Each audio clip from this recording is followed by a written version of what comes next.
আসসালামু আলাইকুম ওয়া রাহমাতুল্লাহি ওয়া বারাকাতুহু।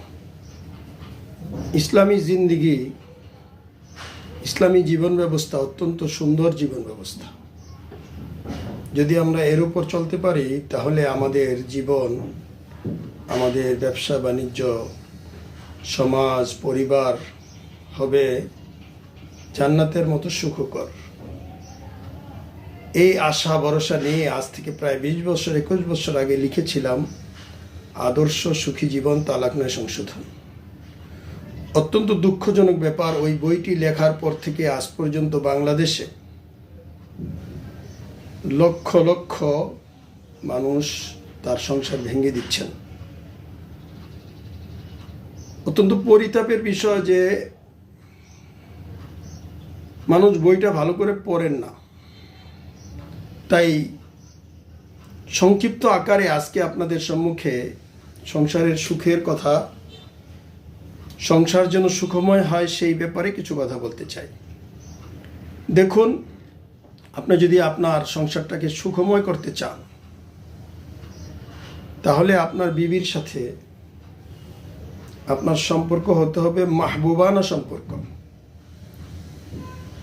হযরত আবরারুল হক সাহেব রহমতুল্লাহ আলাইহি একবার আমার শালীর বিয়ের সময় এই কথাগুলো বলতেছিলেন যে স্বামী স্ত্রীর সম্পর্ক হবে আশেকানা মাসুকানা সম্পর্ক।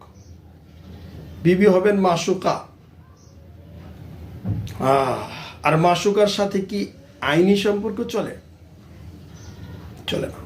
তাই আপনি যদি আপনার বিবির সাথে আইনি সম্পর্ক রাখতে চান, জাস্টিসের মতন কথা বলেন, উকিল ব্যারিস্টারের মতন যদি আপনি তার সাথে আচরণ করেন তাহলে আপনার সংসারটি কোনো কঠিন। আর যদি ছাড় দিয়ে কথা বলেন যে আপনার মাহবুবা, আপনার প্রেমাস্পদ, তাহলে আপনার সংসার ইনশাল্লাহ মধুময় হবে। এই মধুর সংসার আপনিও ভাঙতে চাইবেন না এবং আপনার স্ত্রীও ভাঙতে চাইবেন না। এই জন্যই তো আল্লাহ তাআলা কোরআনে পাকের মধ্যে বলেন, বাদা আউযু বিল্লাহি মিনাশ শাইতানির রাজিম, বিসমিল্লাহির রহমানির রহিম, ফাবিমা রাহমাতিন মিনাল্লাহি লিনতা লাহুম ওয়ালাউ কুনতা ফাযযান গালিযাল কলবি লানফাযযু মিন হাওলিক ফা'ফু আনহুম ওয়াস্তাগফির লাহুম ওয়াশাবিরহুম ফিল আমর ফাইযা আযামতা ফাতাওয়াক্কাল আলাল্লাহ। সুতরাং এই আয়াতের ভিত্তিতে পরিষ্কার বোঝা যায়